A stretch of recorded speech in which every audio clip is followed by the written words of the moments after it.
Good morning mga ka-Starmatic. Ayan, so meron tayong ginagawa ditong Montero Sports. And alam nyo ba guys, itong sasakyan na dinala dito sa Starmatic is naging customer na natin to nung nakaraan. Ang naging problema nyo nung nakaraan, yung valve body.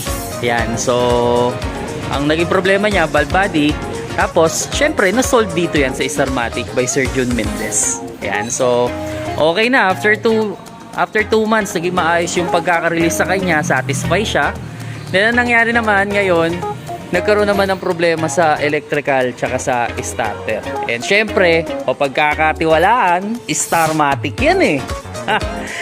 Wala siyang ibang shop na pinuntahan kundi dito lang sa Starmatic dahil alam niya na solid quality pag gumawa dito. So, kausapin natin si Sir Jun kung anong nangyari sa sasakyan niya at ano yung mga aayusin at siguradong magiging magandang resulta nito. Sir Jun, ano nangyari dyan, sir? Ito sir yung kung naalala mo yung nagpadayag na sa akin na sinabi ng kabilang shop na may problema yung makina. Kasi yung power yung makina hindi gaano makatakbo. Nagawa natin ito mga 2 months ago. Tapos, nung na-discover natin, balbadi yung problema, ginawa natin yung balbadi. So, naging okay siya. Nagawa naman yung mayari. Naging satisfied naman yung gawa natin. Ngayon, may panibago siyang problema. Nagkaroon siya ng grounded sa wiring. Bali, sinervisan natin to sa bahay nila. Hinatak natin nung nakarang araw. Nung hinatak natin kasi nagkaroon ng electrical problem. Nagkaroon siya ng grounded. Kaya ngayon, pati yung starter niya naapektuhan. Kaya titingnan natin yung starter kung kaya natin i-repair o papalitan na natin ng bago. Kasi sa naamoy ko ngayon, amoy sunog yung starter. Kaya hindi siya mapa-start sa push button, kasi push button na to, hindi mapa-start, nag-i-stuck yung solenoid sa starter, yung Bendex drive.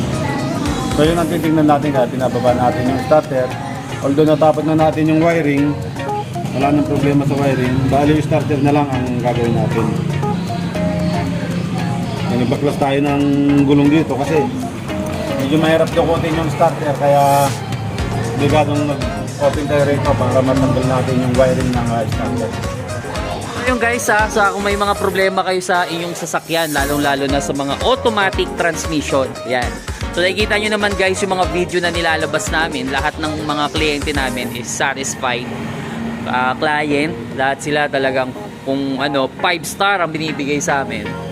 Yan, so dito lang yan sa Starmatic. We are located at Pangpalay proper, San Jose del Monte, Bulacan. So sa mga gustong mag-inquire, sa mga gustong magtanong, nandyan sa screen yung aming phone number. Actually, phone number ni Sir Jun Mendez yan.